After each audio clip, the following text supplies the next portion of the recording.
We are your home theater and AV questions answered. This is AVRant.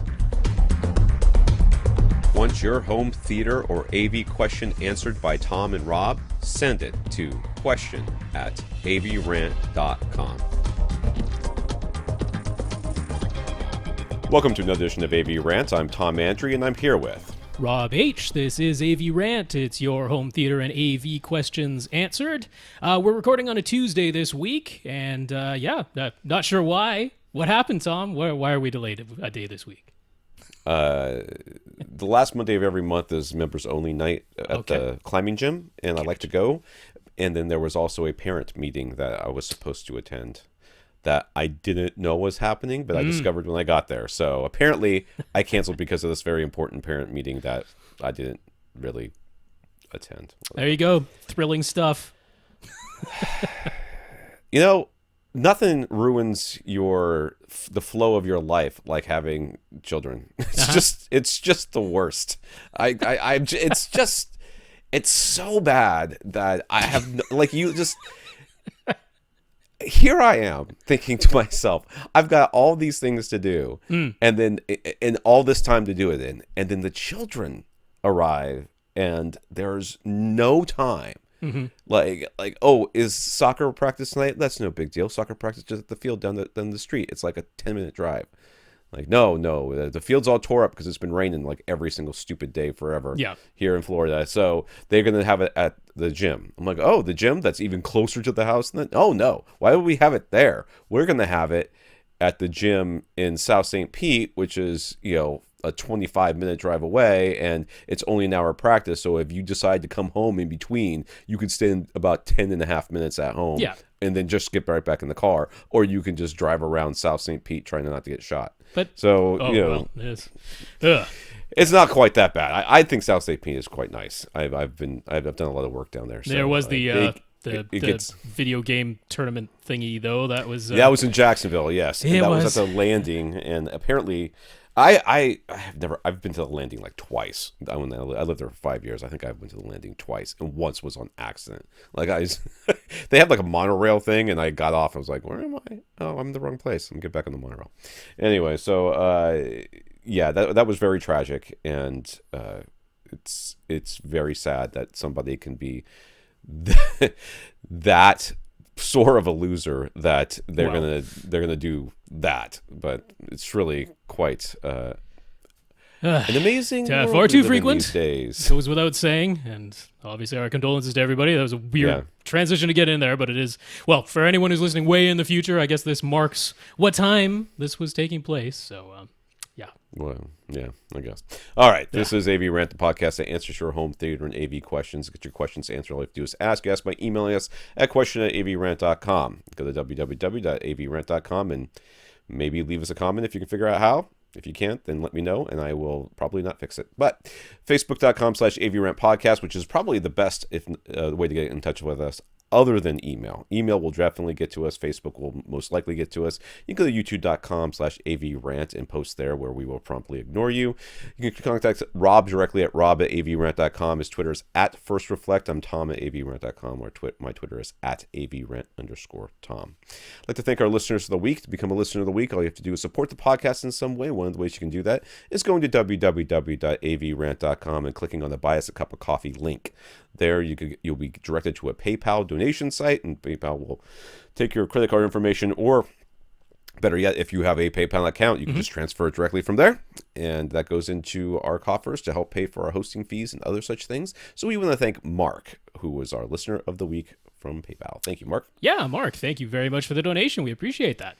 If you're more interested in a monthly donation that you don't have to think about, you can go to patreon.com, where you become one of our 67 patrons over there, including Ron W., who let us know that he was one of our patrons. And if you want to be acknowledged for your patronage, I don't know. Patronage. Just let us know. No, it's patronage. It's I guess, but... Well, thank you to our 67 patrons regardless. Actually, I just checked the link, and it has ticked up to 68 as we say this. So that's fantastic. Thank you very much. Ron W., thank you for being one of our patrons. All right, and Ron, I guess, also attended a live SVS event in Las Vegas. He enjoyed their demos and got to talk in person with Gary Kubian. And he told Gary, who's, if you don't know, is the, what is he, the president CEO? And CEO, yeah. Okay, there you go. He told Gary that all 3 of his SVS purchases were thanks to AVRant, and Gary said how much he appreciated that and likes our podcast as well. Oh, it keeps falling off. My I voted sticker. Today was a primary election. Very good, very good. So I voted. Good stuff. Everyone, make sure that you vote. It's important. Very important to vote these days. Haven't realized that it's important. Then really nothing will it? Really, at this point, yes. If you thank you, Ron. Thank you. That's great. I'm glad you enjoyed that SVS event. I'm sure it was a lot of fun, and thanks for talking us up to Gary. Yeah, they keep posting this picture. At least it keeps showing up in my Facebook feed from SVS of like, hey, we asked our I don't know what they call them, fans, owners, I don't know, to let us know what our favorite things to listen to are. And whatever. And it's like Dr. Dre. I'm like, really? I don't know. I never really thought that Dr. Dre has listening material, that you would want to guess there's bass. Showcase. I mean, he does like to master things at 120 decibels in his studio, which explains why his headphones sound so bad, because the man is deaf. So the man is deaf. All right, in the news, anyone viewing SVS's website this week might have spotted the Plus series of subwoofers is no longer listed. While they have not officially made any announcement, they all but confirmed via Twitter to us that when they replaced the 10 NSD series with the 1000 series and the 12 NSD series with the 2000 series and then the 13 Ultra series with the 4000 series, they didn't just accidentally skip over the number 3000. So the 3000 series is on the way, is basically what they said. Yes, it's not official, but all but totally confirmed. Official. It is. It is official. It's coming. It's a leakage. Yeah. We have leakaged. So I'm going to name the podcast SVS 3000 series confirmed. Well, it won't be a shock. All right. Some more Apple TV 4K pre-release firmware beta testing news. Some folks got Blade Runner 2049 from the iTunes store working in Atmos, and now the list of titles available in Atmos on iTunes is growing. Happily, Atmos works even if you watch the 1080p version, so it isn't strictly tied to 4K titles yet. Right. I'm going to say. I added yet because I feel like that's coming. Because why wouldn't they do that? I mean, it clearly doesn't have to be. You can have Atmos soundtracks and DTS-X soundtracks on 1080p Blu-rays, so it's by no means tied to the resolution. So that's true. Hopefully iTunes lets that continue. Yeah. All right. Also, AV receivers automatically switch to listening modes with the Apple TV 4K, still internally decoding Dolby Digital 5.1 and Dolby Digital Plus 5.1, but automatically switching over to bitstream output for Atmos. So depending on which movie they were playing. So at least putting the Apple TV 4K into Atmos output mode didn't result in everything coming out as Atmos, which is still yet because in my mind. Anyways, Atmos from Voodoo is working, although only with 4K versions of that service. Netflix and Amazon Prime apps are still awaiting updates. The tvOS 12 beta seems to be stable, functional, and very nearly ready for public release. Yeah, but even more encouraging news. No, I know, but it doesn't feel right coming off the tongue. But even more encouraging news. There are some reports that one of the apps that can play MKV files directly resulted in Atmos coming out when playing Make MKV backups. So there's hope that the Atmos TV 4K is capable of true, straight from the source, beat streaming audio. After all, although at present, Plex is still decoding everything into 7.1 PCM. Yep. Of course, it will be up to each app developer to update their apps, and don't put it past Apple to absolutely hamstring everything right before it happens. I have no faith. I have no faith. I mean, I certainly want to give credit where, when it first came out, it was that thing where if you put it into HDR mode, then everything came out as HDR, but then they responded quite rapidly. When everyone's like, hey, wait a second, we want this to switch between SDR and HDR depending on what's coming from the source. And they did that. And it sounds as though throughout this beta process of the audio update that's happening now to add Atmos with the fall update, that they have made changes based upon requests. So, that's encouraging. That's exactly what we want. We definitely want it to essentially can we just output the audio that came from the source? That's really all we're asking for. So yeah, that's very encouraging. If this ends up working with Plex, where you can use your Make MKV backups, play them in Plex, and it just plays the lossless audio through via a bitstream output, that's going to be the top box. That's going to be the one. That's exactly what I was hoping for. I was fearing that maybe it wouldn't happen, but it appears there's some hope. So there you go. Let's cross our fingers. Hope. And I think that's about the last I'll say about that until it comes out. That's right.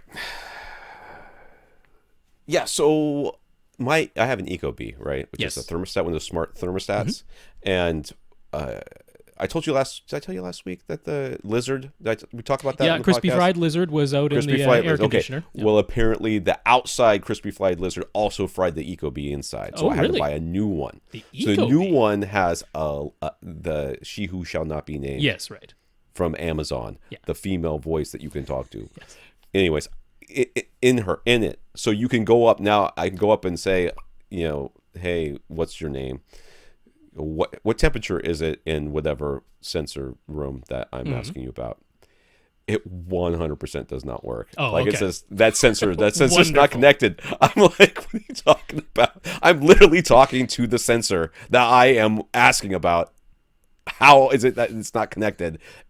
You are insane. So, nailed it. All right, the Panasonic UB820 Ultra HD Blu-ray player recently got its firmware update that adds support for Dolby Vision as well as HDR10 Plus for the only available source of HDR10 Plus content on at the moment is Amazon Prime Video, but it exists. That makes it the first device to support both dynamic metadata HDR formats. Dolby Vision disc playback has been tested on Sony X1 Extreme TVs and it works. Woohoo! So does that make it the new go-to? How expensive is this thing? $500. It's $500. Yeah. It is definitely the new go-to for sure. Okay. On top of all of this, supporting all the HDR formats and working with Sony TVs, it does have a whole bunch of SDR to HDR conversion stuff, HDR re-tone mapping inside of the player instead of inside of your display, all that kind of stuff. So 100%, this is now the go-to for projector owners and anybody who wants to do HDR10 Plus. Maybe I'll buy one and gift my Sony to somebody else because I kind of sort of hate it a lot. All right, trademark. I'm trying to think if I really hate it. I don't think I hate it.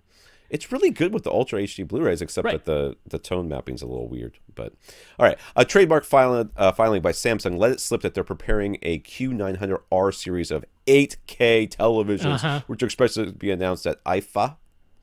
And probably CEDIA as well. They have filed trademarks for QLED 8K and Quantum Processor 8K as well, and they put up an QLED 8K billboard for IFA. Everyone says IFA, but I say IFA. Okay, it is IFA. It's an initialism or an acronym, I guess. I guess you can say it in some way. 8K. Here it comes. Whoop-de-doo. I really do miss that 4K BenQ display. Oh, it was so nice when I was sitting as maybe close like to it as I'm like a sitting now. 32-inch 8K computer monitor that you're only a foot away from. Maybe that'd 100% sense. I'm telling you, man. I am down with that, but I still have yet to have seen the 4K display that I've gone, oh yeah, that makes a big difference. Yeah. Well, I mean, Samsung has been licking their wounds because LG's kind of eating their lunch as far as the most expensive televisions that are selling in high quantities are going. LG bet the farm on OLED, and Samsung gave up their own OLED efforts and tried to counteract that by rebranding their quantum dot backlit LCD televisions as QLED because, you add a line to the O and no one will be the wiser. So yeah, they haven't been happy about losing that market share up at the top end where all the profit is made. So they're like, well, what'll get people buying Samsung TVs again? 8K. That's there it is. And Jeff Morrison, you could put your head inside of the TV and you won't be able to see the pixels. Like you could literally slam your face into the TV and be like, no pixels. It's like looking out the window. Yeah, Jeff Morrison wrote a very good article that he did for CNET about 8K TV and what you need to know about it. And he made a very good point, which is like, these are going to be the very first 8K displays. There's no indication that they actually have full-on HDMI 2.1 48 gigabit chipsets because those don't exist yet. Or if they do, they don't have any testing for them yet. And he's like, remember, there were televisions that came out early on with 4K resolution that you cannot connect 4K Ultra HD Blu-ray player too, because they didn't have HDCP 2.2. Yeah. The people who are buying an 8K display when they first come out from Samsung, they don't care about any of that. Well, I guess, they're not. But I guess that's what their quantum processor 8K is all about, because you gotta up-res everything you're watching. Yeah, that's true. All right, some comments from some listeners here. Chris just wanted to say thanks for talking about his dialogue intelligibility issues. The shelf.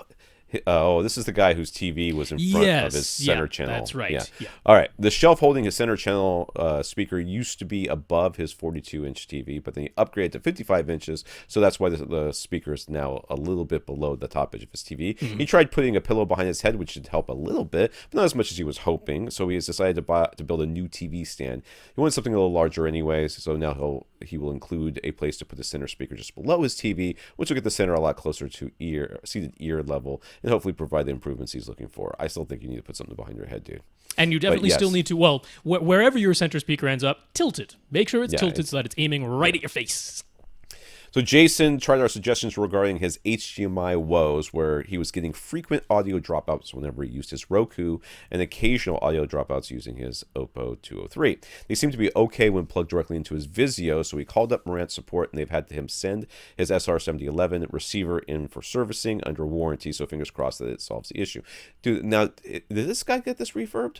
Is this a refurbed? Yeah, it was. Yeah, I'm pretty darn sure. I just want to point that out, that people are like, well, I don't want to buy the refurb unit because maybe whatever. This is a proof positive. Yep. That you buy from Accessories for Less, the refurb unit, they will honor the warranty. Yeah, they say full 1-year manufacturer's warranty. It's not a third-party warranty or a 90-day warranty like a lot of other refurb places are. So, that's good stuff. Right. Infinite Gary, getting onto the questions here, and he's got a bunch. Infinite Gary, what are we looking forward to seeing from CEDIA? Anything have our attention and anticipation? Yeah, apparently there's going to be an 8K display there. Yep, there's going to be an 8K display, almost certainly. There's going to be that. Other than that, I haven't been paying attention to what's going on over there. I got kids. Did I mention that at the beginning of this podcast? You do? I got kids, man. They just suck up all your time. There's a couple of things. So JVC, they put out a little teaser trailer. They sort of detailed very quickly. I mean, it was just a movie trailer with text and images and no voiceover or anything like that. But they were showing all the essentially the big changes that have happened in all their projectors throughout the years. Mostly just showing the case changes because they didn't really go into details. Just being a quick little teaser trailer, and then they showed sort of in silhouette and a brief little glimpse of the newest one. So it's a whole new case design on JVC's projectors for this year, and the speculation, all but confirmed speculation, is that they are going to start using genuine 4K resolution chips. No more E-shift where they're wobbling the panel. It's going to be actual 4K chips, still using lamps for the models that are coming out to replace their existing lamp-based models, because they do have one full 4K resolution projector right now, but it's $35,000 and uses a laser light source. Yeah. And so they're going to be obviously bringing that down in price, but using the 4K chips with a lamp-based light source. So that'll be fun to see. And then, just out of sheer morbid curiosity, Emotiva has now announced that they will start shipping the 16-channel RMC-1 processor, $5,000, that can do 9.1.6 as far as an Atmos configuration goes. Okay. They said they're going to start shipping that November 15th. November 15th of what CEDIA. year? I'm not sure. No, they said it's going to be this year, November 15th. We'll see. So we think they might have a demo unit there at CEDIA? Oh, Are definitely. They at CEDIA? Yeah, they're going to be at CEDIA, and because they're definitely targeting this at the home the custom market. Sure. Because they're undercutting in price significantly everything else that can do 9.1.6. Yeah. It's just a processor, though, right? It's just a processor. You will need separate amplification for all of those speakers. It's going to come with the Emotiva partnership with Dirac Live, of course. That's what they use. People have been anticipating this for a long time. I will just say, you still cannot get the Atmos upgrade for the XMC1. And that was... So remember, there was a guy who was like, should I upgrade to a Marantz AV8802 now that it has the AV8802 A upgrade that added HDCP 2.2 and all that stuff? Okay, that was 3.5 years ago. He was debating, should I wait for the XMC1 upgrade, or should I go ahead, sell it, and get the 8802A? Well, he's been enjoying that now for at least 3 years, and the XMC1 still doesn't have the Atmos. So when they say this RMC1 is coming out November 15th, I'm like, I will believe it when I see it. And Emotiva has a bad track record of like, well, now that we've announced a shipping date, we can accept money for pre-orders, and don't do that. That's just sort of a... Unfortunately, that's an internet. It's a lot of internet brands do that, and Emotiva, and I love Emotiva. Don't very get me much. wrong. I think their amps are terrific. Every product I've ever gotten from Emotiva has been quality. Yeah, but they have fallen into that trap. Of it's the processors. The processors is the one area where because repeatedly they have. Delayed.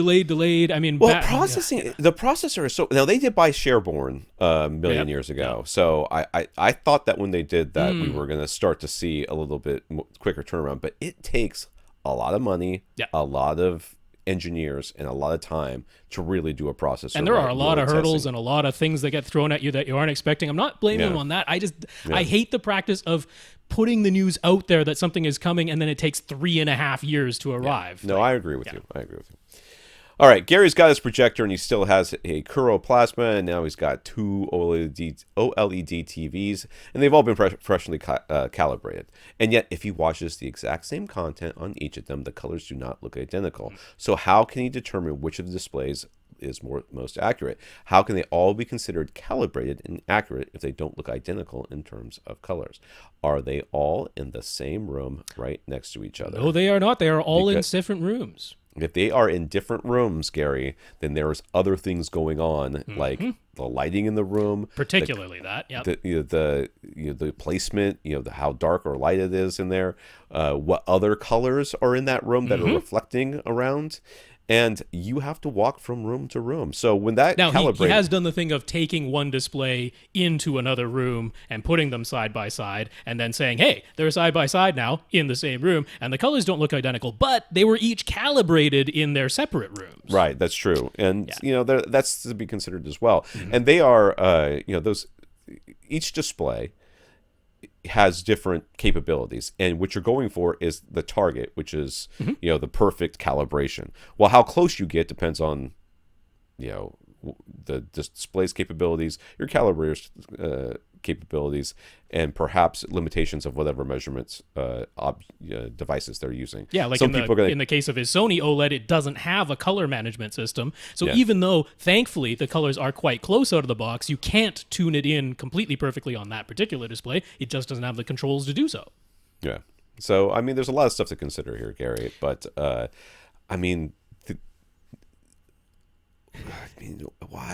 why are we worried about it not looking exactly the same?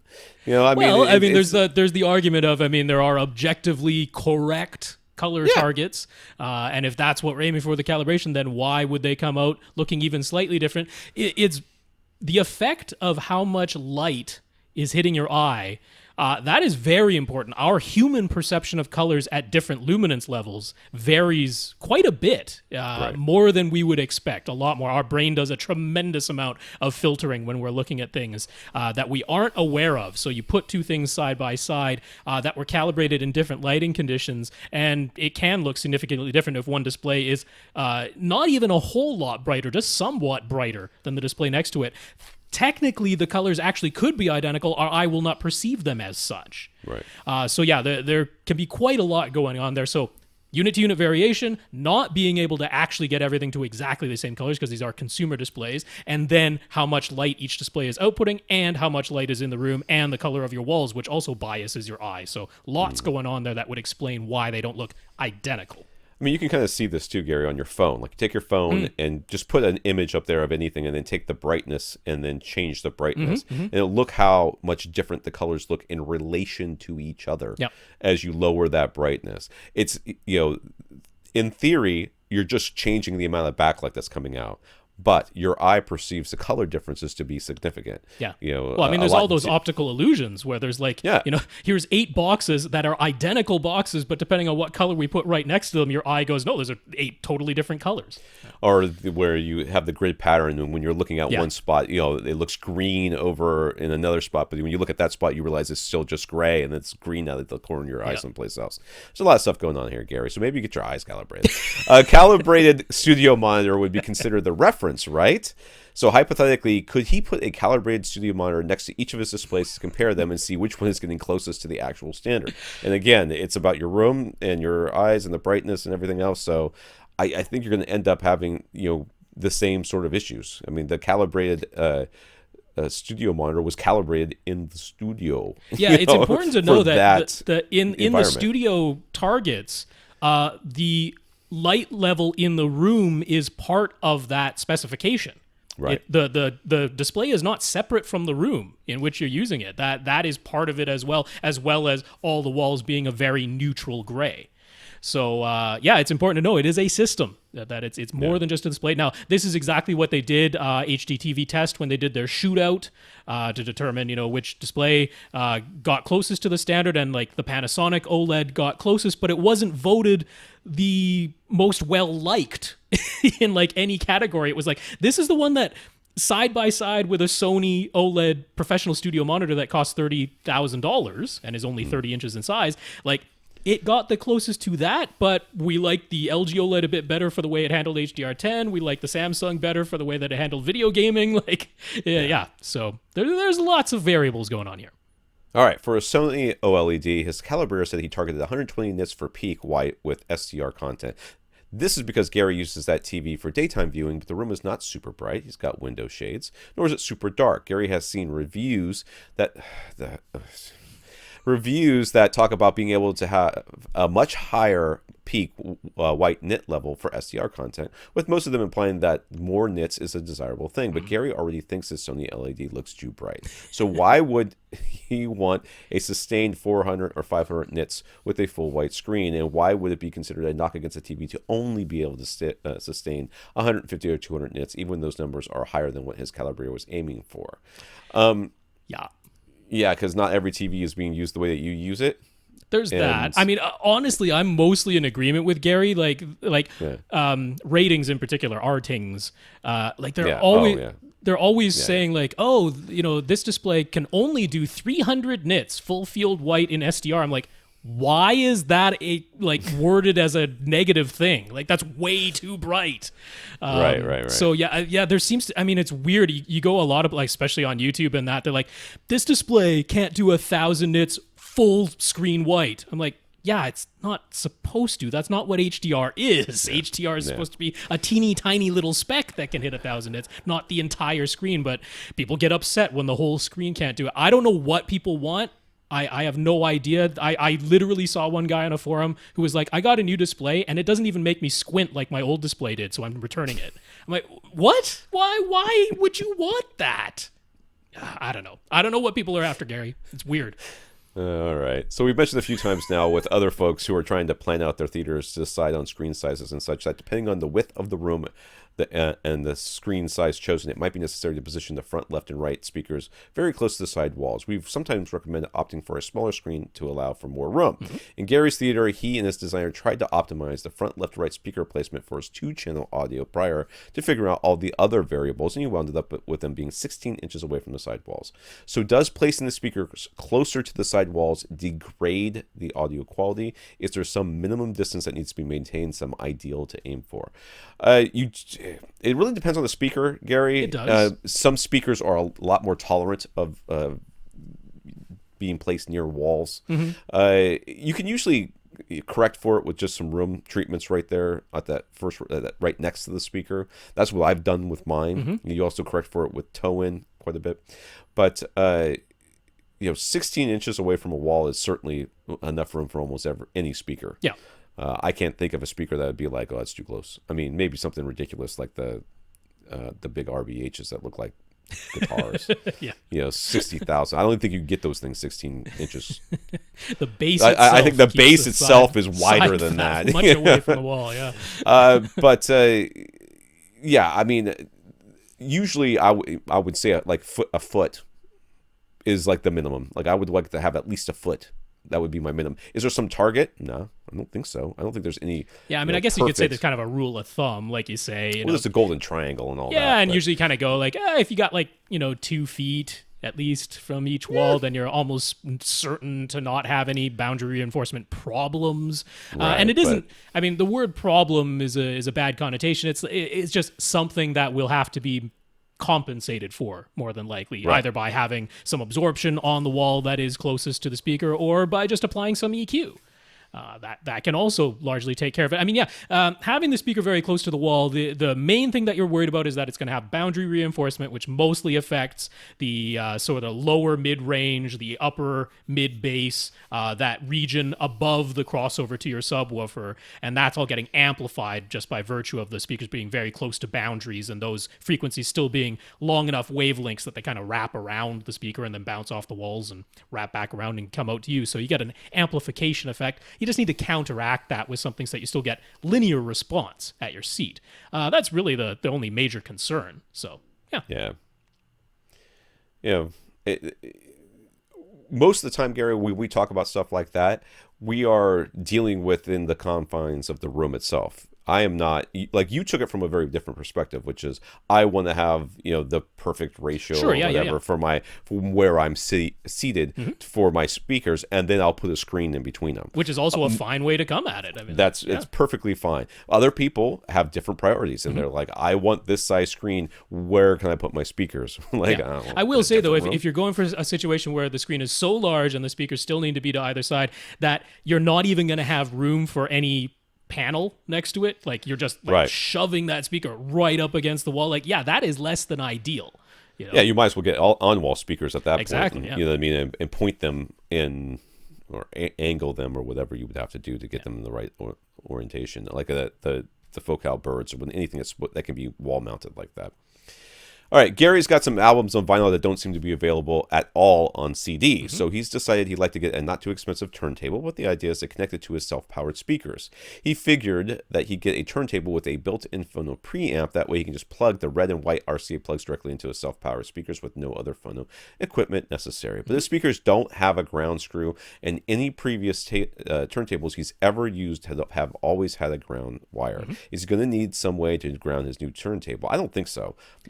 Anything that's got the preamp built in usually has that all sorted out. That's right. I don't really see. I've never seen one where you have to plug a ground wire in along with your RCAs. Once you get to the RCA stage, that's all sorted out. That's right. Yeah. So it's when you're using a regular turntable that does require a separate phono preamp of some sort. You're right. Those ones almost always have a ground wire, and then you have the ground screw on that phono preamp, or it could be on the back of your AV receiver. A lot of them have a phono input, but they'll see that little ground screw that's next to the phono input. But if the phono input is built into the turntable itself, and there's quite a few these days that have that design, then you just have the red and white cables that come out of it, just like they would on the back of a CD player, and that's all you need. All right, Nick. Nick plans to restructure his finished basement so that he can have an enclosed, dedicated theater room. I guess his plans have been pushed back a few years. So for the time being, he'll be using his open basement layout, and since construction won't be taking place for a good long while, he's thinking he'd like to upgrade his toys. All right.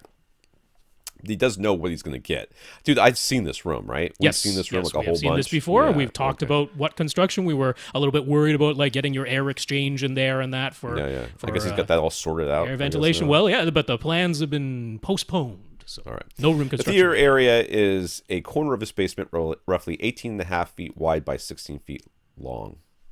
Or deep, I guess. Yeah. There's a big support beam running side to side on the ceiling. In front of that support beam, the ceiling is 7 feet 2 inches high, and behind the support beam, the ceiling is 6 feet 10 inches. He's positioned his wide couch just in front of the support beam and is currently running a 4.1 speaker setup, so no center channel. I assume he's at not, the moment. He's not running like center and right, but no left. All right. So we've got a picture here, and you can see he's got. It's sort of an alcove. You can kind of see where he's going to build this theater, how he's going to enclose it in, but it hasn't happened yet. So there's a stairway at the back there, I guess. What is he going for? He's going straight off of that the alcove? Is he going to go in straight? Is that how it's going to enclose it, or do we know? We don't know. Oh, he was going to build so you could see where you could form a rectangle by just extending the wall straight back, and then it was still going to leave a hallway at the back. So he's going to close in basically where that closet is. Right, okay. That was the idea. So you're going to close that across, so you leave the hallway next to the stairwell, and then close off the rectangular part of the room. That was the idea, but that's all postponed. Okay, all postponed. All right, good. So, for the rest of us, it's a big open space right now, and his couch is sort of, I don't know how far away it is from the TV or whatever, but it looks pretty reasonable, a 3-seater couch, whatever. All right, so he's going for an upgrade, and he wants to go whole hog, an X8500H receiver and a 9.2.4 13-speaker Atmos configuration. He thought he'd go for top fronts and top rears in-ceiling speakers, since that's what the studios themselves seem to be using for their home release mixes, but then he started studying the Dolby guidelines. They seem to indicate that the ideal ceiling height is between 7.5 feet and 12 feet tall.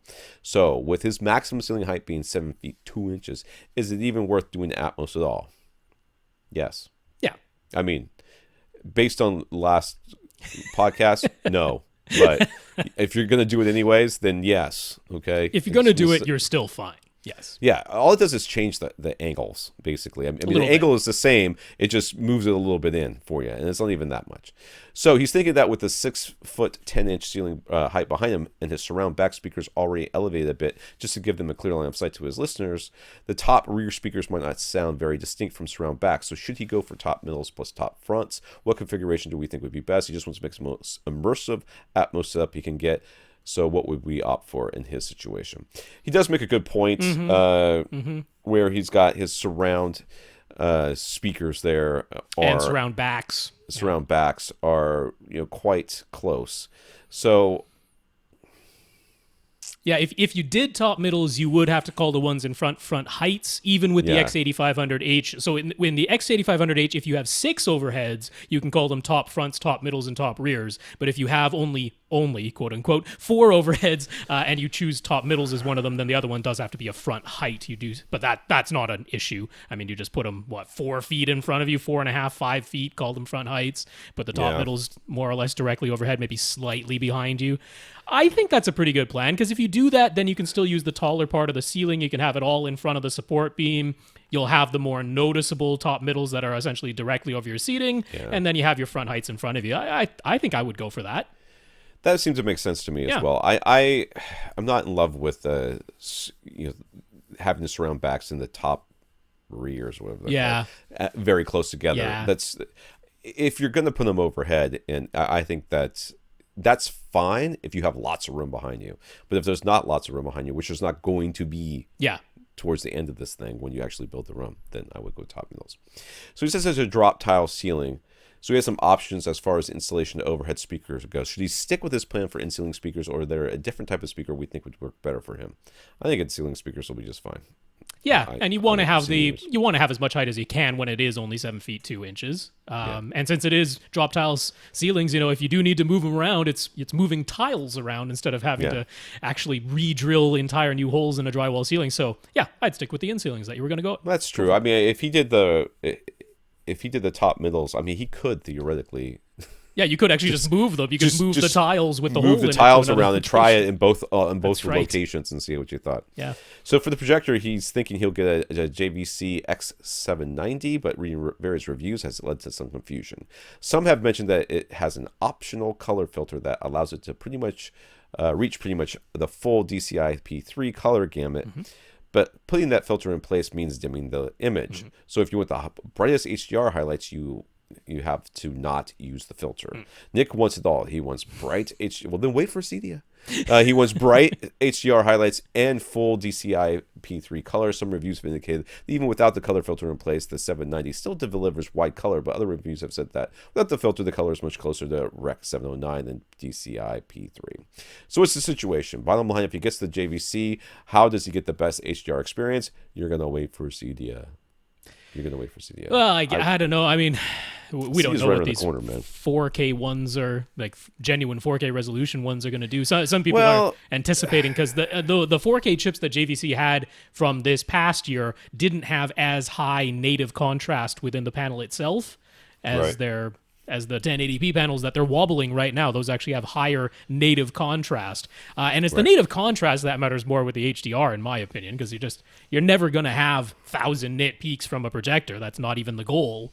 I'm more worried about the blacks being super, super deep black right next to a little speck that's as bright as it can possibly be. That's Right. what makes it look like HDR. Yeah, so I mean, yeah, all that stuff is essentially correct. You do have an optional color filter. It's tied to the picture mode that you choose, right? So if you choose the digital cinema picture mode, then that locks the color filter in place, and you get the DCI-P3 color. Now, there is the X590. That's the model that's below the 790.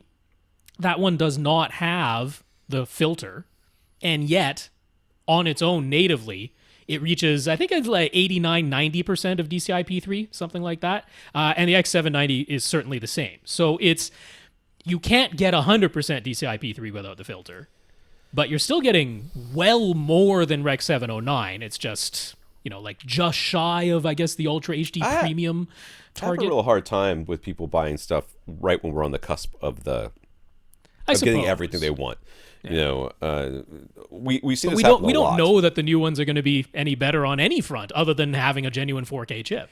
We don't, Yeah. but especially when it's October, right? Isn't CEDIA usually the first week in October? It's usually Oh, well, over no, my birthday. CEDIA's coming up soon. Oh, they've moved it back because it used to be over my birthday all the time in Right. October. So I mean, maybe they IFA moved is this week, it. Okay. and then CEDIA is soon. It's in early September, and then the products usually come out like late October, early November. I would at least wait to hear what's being I released. suppose, I yeah. wouldn't worry about CES, but CEDIA, especially for projectors, is kind of the place to be. So, I would Maybe wait so. to see. But what as comes out. far as this goes, I mean, honestly, once you have the thing, you would just try it.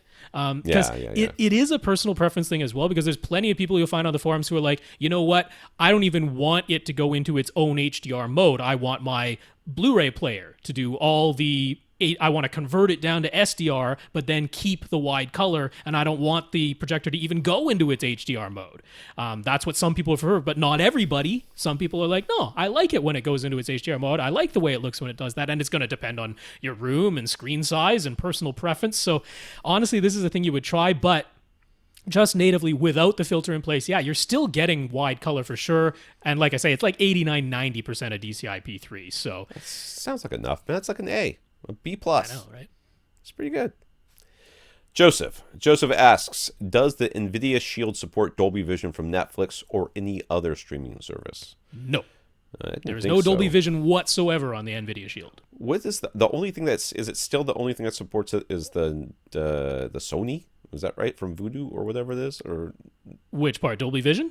the Vision, yeah. Dolby Vision, you can get, let's see now, from an LG OLED's built-in apps. Right, that's what I meant. Okay, yeah. From the Apple TV 4K. Okay, that just happened.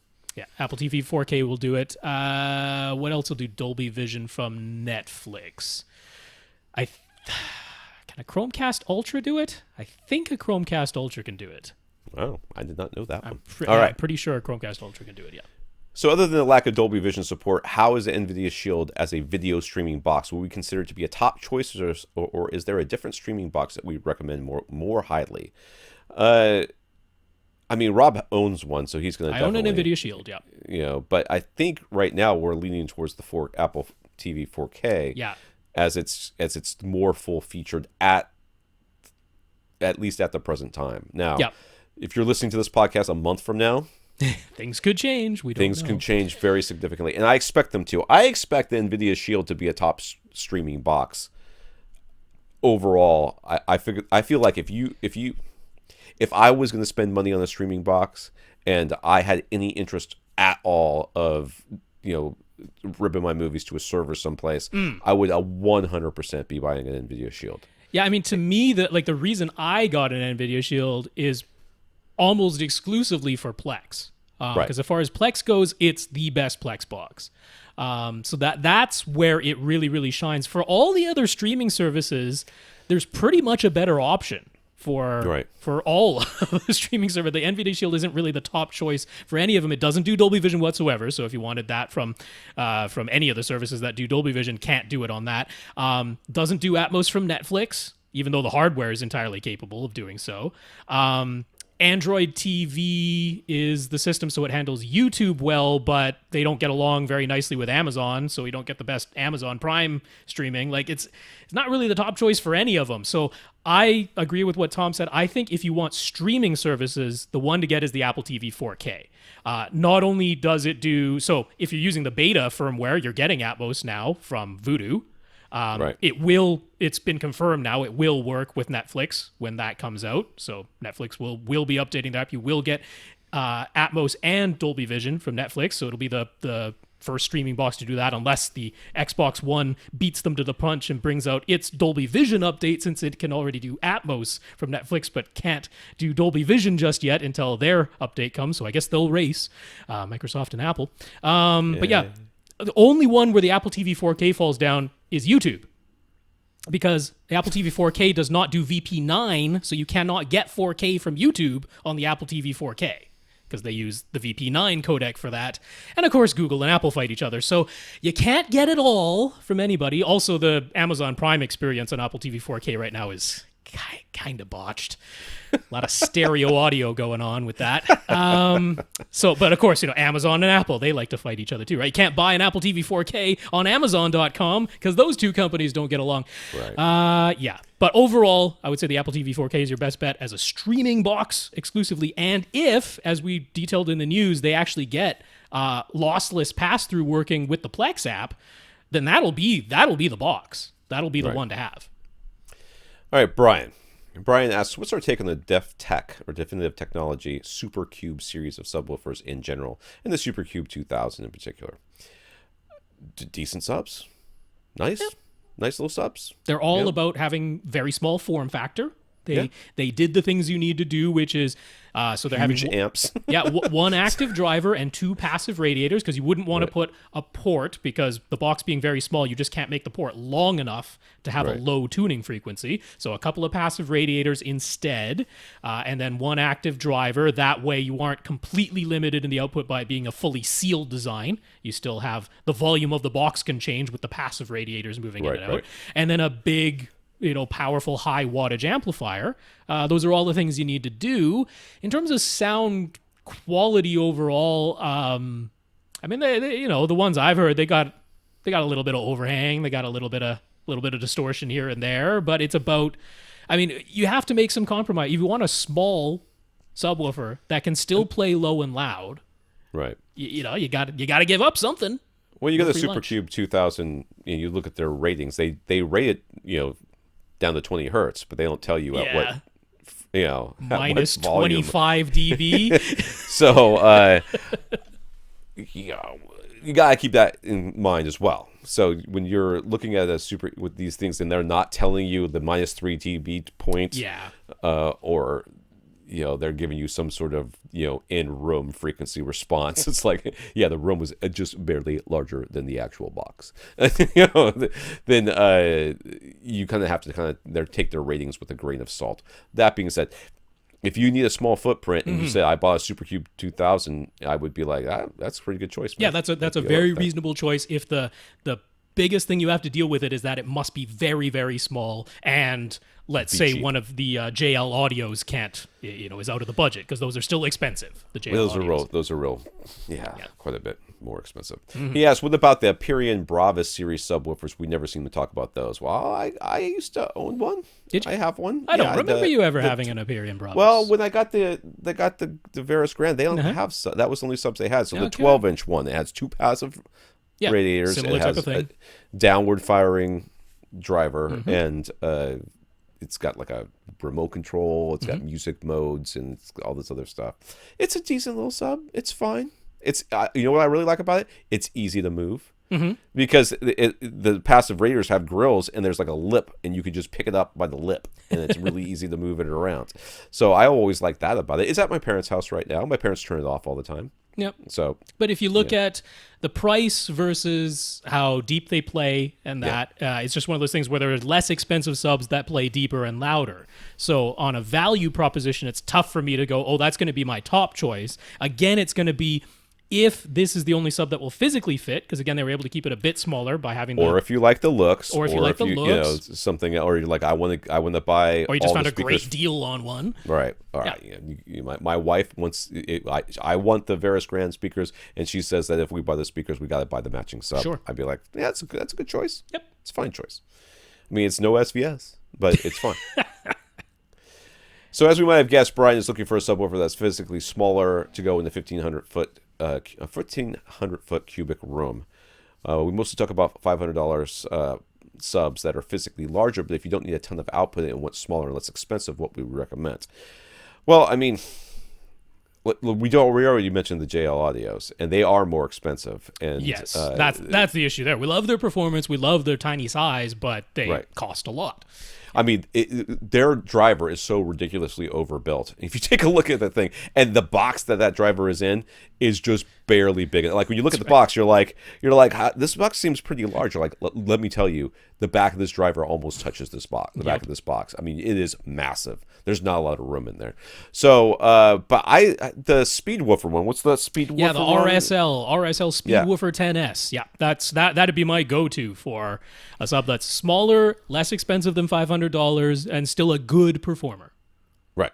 And I mean, I'm seeing a picture of his room right here. I gotta be honest with you, he could fit a bigger sub in this room. Yeah, well, I mean, heck, you could put a cylinder next to that, couldn't you?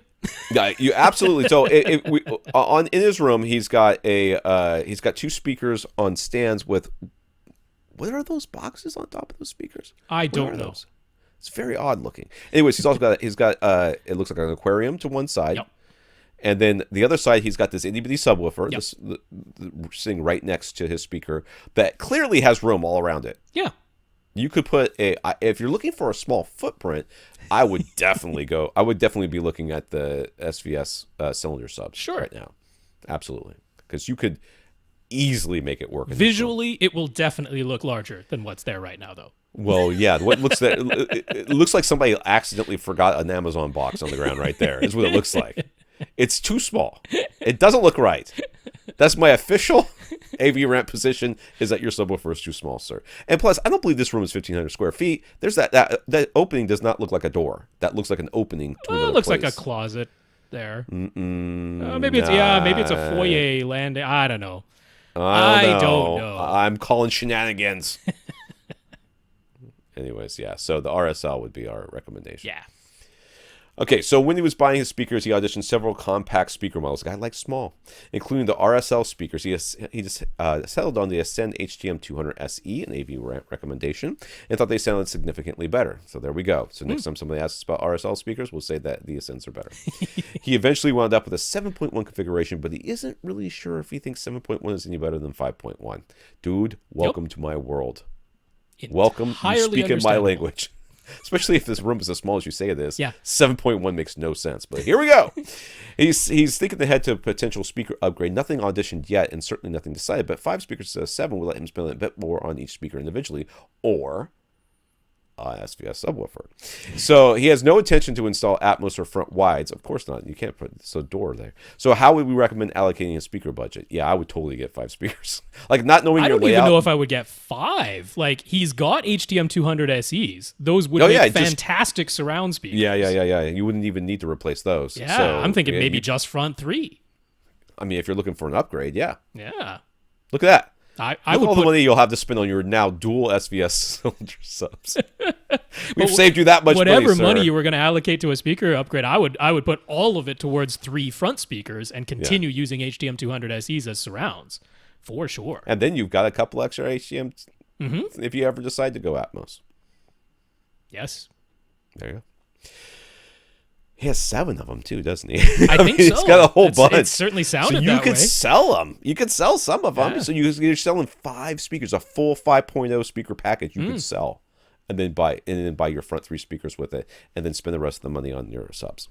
So Karl says we recently talked about the 5.1 home theater options from Sonos, and we said we appreciate the convenience and ease of setup, but it might make sense to consider them if you already have Sonos speakers throughout the rest of your house, but otherwise you could get more for less money. The same sort of comments are often said about Apple. Dude, I say much worse things about Apple than that. Let's be honest. Let's call a spade a spade. Tom don't like him no Apple no more. I am so sick of the laptop I'm currently using that the minute I can get rid of this thing, like I don't even like checking my email on it anymore. It makes me so mad. You don't have enough dongles, Tom. That's your problem.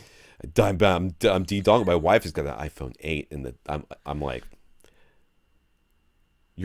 my wife loses everything. Oh, she does not. She that cannot. That little pigtail so you can plug your headphones not into it. a chance she's ever going to use that. I'm like, listen to me. I said, do not take this out of the box. Do not throw the box away. Keep it here. One day you will need it, and it will be here. And that box is lost already. I'm sure. I have no idea where it is. I know she doesn't know where it is. She can't live. She can't leave the house. When you leave that house, where are my keys? Like, you have a purse. Are they not in your purse? No, they're never in your purse. No. They could be anywhere. Usually in the freezer or something. Anywhere. That's where you often find them. No. They're just like under the couch. I'm like, you don't even sit on the couch. What is it doing? Okay, anyways. All right, anyways.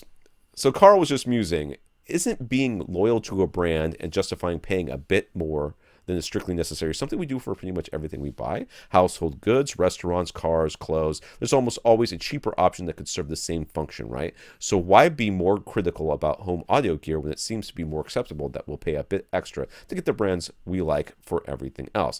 Well, I take umbrage with this line of reasoning, and he's not wrong. No, I mean, marketing certainly plays a part, yes. But home theater gear in particular is a very, very occasional purchase. I liken it more to a car purchase than I do something like going to a restaurant. Okay. You want to go to a restaurant and you're going to it because it's convenient and easy. I mean, you're spending a little bit more here or a little bit less there for one reason or another. That's fine. My wife finally broke me of I gotta have the cheapest gas in town, or I won't. I'll just run out. I used to I would drive all over town looking for the cheapest gas just to save a penny a gallon, burning more gas in the process. Oh yeah. That made no difference to me. I was like, I've got to pay the lease. I'm not gonna pay 1 penny more. And she's like, it's like 10 cents, Tom. You know, we had a Honda Civic at the time. You know, it's like an extra penny a gallon. It's 10 gallons that go into this car. You're saving 10 cents. I'm like, okay, shut up. You're right. All right. So, but that's not the case with home theater gear. Home theater gear is a completely different animal. It is like buying a car, and buying a car should be something that you take. It's not a brand loyalty thing, at least in my mind. I mean, certainly people are loyal to car brands, and that's fine. But the reason that you're loyal, hopefully, that you're loyal to a car brand is because you had good experiences with them in the past and poor experiences with some of the competition, or you've got it in your head that that's what's going on. Like, my wife bought a Hyundai, and she hated it from the minute she drove it off that lot. And she was, and I was like, you should buy this Honda, because we know Hondas, we've owned Hondas, and we loved Hondas, and we know that the Honda is going to be very reliable. But she's like, I can get a lot more for this Hyundai instead. I'm like, all right. And she got it to the gas station, and the little flap for you pull the thing to make the gas flap open. It wouldn't go. She had to go into the trunk of the car and pull a little string to make it go, because that was the backup thing. And she's like, this car sucks. I'm like, exactly. So this is why we spend so much time talking about home theater gear and trying to make the right choice, because once you've made that choice, you're kind of stuck with what you've got. She lived with that car for 2 or 3 years before she finally got to the point where she couldn't take it anymore, and she sold it to a friend of ours, and then my parents sold her their old car, which they were about to upgrade. So, well, to me, it's all about home theater is a subject where a lot of people they're not into it like we are. They're not constantly looking at the new products. Sure. You know, this is like, oh, I finally want to buy a new television. Whoa, there's way more going on with televisions than I remember the last time I bought one 20 years ago. What the heck do I buy? Right. And if it's just like, well, the last one I had was a Toshiba, so I'm just going to get another Toshiba. And it's like, well, wouldn't you want to do a little bit more research than that? Because things have changed a lot. So if it's going to be just like, well, I bought a bunch of Sonos speakers, now I want 5.1. Hey, Sonos says 5.1, so I'm just going to go ahead and get it. It's like, well, that might be fine. that could absolutely be the thing for you to do. But can we take one moment and say, well, you could actually spend less and get a lot better performance, or you could spend the same amount and get something even better? Consider that is what we're coming after. Because if people are asking us questions, it's like, well, we want to provide the best information that we have available to us. And that isn't going to just be, oh yeah, you already know you like that brand, so just stick with that brand. It's like, no, there's a lot of things out there that a lot of people are not aware of whatsoever. We at least want to be aware of it and then decide. Well, and you have to consider too, I forgot who we're talking to. Was it Karl? Karl, some people, I mean, they factor in, at least maybe subconsciously, if not consciously, time, what their time is worth to them. And is it worth their time to do their research, or even to ask a question and wait for us to get back to them? And a lot of times the answer is no. I don't want to do the research. This is the same type of person who, they'll go to the Best Buy and talk to the Best Buy guy and will buy what the Best Buy guy says. Or their research might be go to Consumer Reports, whatever the top one is, buy it. Mm-hmm. And you know what? That's what their time. If spending any more time than that is not worth it to them, well, then that's fine. That they get what they get, and most of the time what they get is just fine. Mm-hmm. We, on the other hand, think that you can put a little bit more effort into it and end up with something you'll be infinitely happier with. That's maybe we're crazy. So he says along those same lines, what about Bose noise-canceling headphones and earphones? Many professional reviews point out that Bose does have the best active noise canceling. And in Karl's first-hand experience, he's found that to be true. He'd swap if there was something that actually performed better, but why should he avoid the most popular brand, as we sometimes seem to suggest, if they are actually perform the function he wants better than any other option? If they actually perform the function better than any other option, we don't tell you to avoid them because we don't like the brand. And Bose is a perfect example. The only thing we ever say about Bose that's good is that their noise canceling is good. The noise canceling itself is good. Unfortunately, the headphone playback part of it is not so great. So that's when someone's like, I want the best sound I can get with active noise canceling. I'm like, then you're going to have to sacrifice a little bit on the active noise canceling to get the much better sound. That's where that's coming in. Yeah. So, I mean, you can make the argument that the SVS is the top subwoofer company in the world. I don't know that that's true. I mean, it feels like that based on the echo chamber of this podcast, because that's the only thing we ever betting talk about. Klipsch outsells them by a gazillion. Probably, but that's not because of their performance. That's because they're bundling them with their other speakers, and they've got the that Klipsch subs are good in general, so that's not the worst thing. Yeah. Yeah. So, but I would say that us recommending SVS is like the easy road. Us trying to point you towards RSL or even Power Sound Audio, or even to an extent HSU, which is also a very big company and has been around for. Or Rhythmic. Rhythmic. Would be us pointing you away from a brand that would, like SVS, which is probably the most popular, at least amongst the ones that I just mentioned. So I mean, I would argue that we don't always steer you away from them. I mean, look at Denon and Marantz. I mean, they are the top. They're the one of the top AV receivers, and we keep recommending them because they give you value to performance, especially through accessories for less. But I mean, just wait. Onkyo comes back around and decides to do something better with their room correction, and we might be right back on the Onkyo bandwagon. Because when this podcast started, I was all about Onkyo, man, because they were, I mean, hundreds of dollars less. I mean, they call on fire every once in a while, but that there was a very slim chance. To me, it all just comes down to trying to get the best value for the dollar, but also, when someone tells us their specific setup, we try to get the best match for that specific setup, regardless of the brand, sometimes regardless of the price, although we always ask for what the budget is so we can try to match that too. So yeah, it's not always going to line up, right? And the other thing I always like to bring up is, you read 4 different reviews where they rank the top 3 TVs or the top 3 AV receivers or whatever, and all of the publications have the same 3, but they put them in different orders, so people fight about that. It's like, no, you got to look at the bigger picture here, which is the same 3 got mentioned everywhere, and the ranking really doesn't matter, right?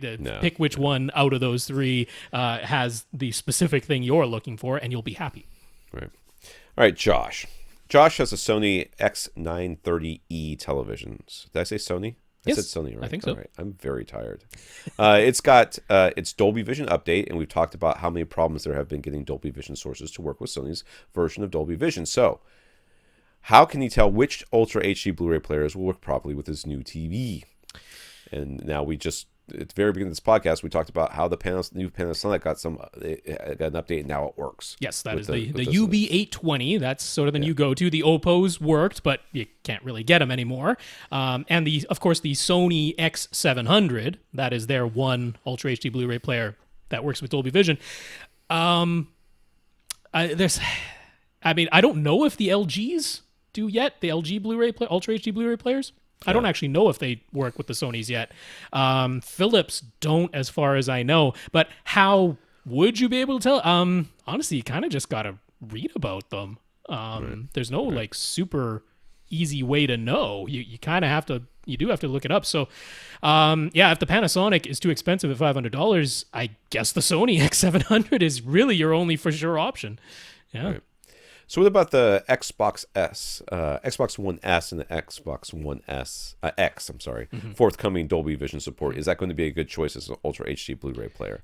No, we don't know, dude. We don't know. They mess stuff up. They can't get sound right. They can't get sound right. It's not just when they announced the Dolby Vision update, and then shortly after, a bunch of publications said, and it's going to have support for physical discs soon after, but then Microsoft walked that back, and they're like, no, we're only confirming, and they actually only confirmed Netflix. Like, they didn't confirm anything else 100%. They're like, you're going to have Dolby Vision for Netflix. It's assumed, like, the beta is already working with Vudu, so that is assumed. I mean, but I think it's fairly safe to say that Xbox One S and the One X will both get Dolby Vision support eventually. There's no reason why it should. Yeah. But I mean, but until it's for certain, we can't tell you like, buy that and you're guaranteed that, this time in November you'll be watching Dolby Vision Ultra HD Blu-rays on it. It's like, we don't know. They walked it back. They said, no, don't confirm that it's working for physical discs. So, yeah. So he's got his 4K HDR TV, and he's bought a few Ultra HD Blu-rays, but since he doesn't have an Ultra HD Blu-ray player yet, he hasn't had a chance to actually watch any of the 4K discs on his own TV yet. Excuse me. So do we think it's always worth it to buy the 4K version, or would we opt for the less expensive 1080p Blu-ray sometimes for dramas and comedies or for older movies that are getting rescanned? Is 4K and HDR really worth it? I'll be honest with you, I'm not buying the 4K for the 4K anyways. I'm buying it for the Atmos. Right, yeah, for the releases where the regular Blu-ray doesn't get the Atmos soundtrack, even though it could have it. They're opting not to a lot of times. I'll be honest with you. I big part of me wants to say the Blu-rays are fine, but the reality is at some point you're going to be like, how come I didn't buy this in 4K? I should have bought it in 4K, and now it's doing scanning. Now it's up converting it, and it looks weird, or it's up converting it and it's doing this, or the HDR isn't on there, and they did do some remastering or whatever. Honestly, a lot of the older movies that were actually shot on film, not digitally, those are some of the best looking ones sometimes. So those I'd be encouraged. If it's like a drama or a comedy where you're probably not going to watch it more than once or twice, I'm like, that's where maybe you just get an Apple TV 4K and you rent it on iTunes in 4K HDR with Dolby Atmos, that's what I'm intending to do myself, because there's lots of movies where I'd like to see them, but I don't really need to own them. And yes, the quality's a little bit, not as good on the iTunes, but it's pretty good. For Father's Day, my wife took my eldest son. She probably took all of them, but my eldest son picked out a movie to buy me for Father's Day, and he bought Tomb Raider, and I was like, can I take it back? She's like, no. It's worth one watch.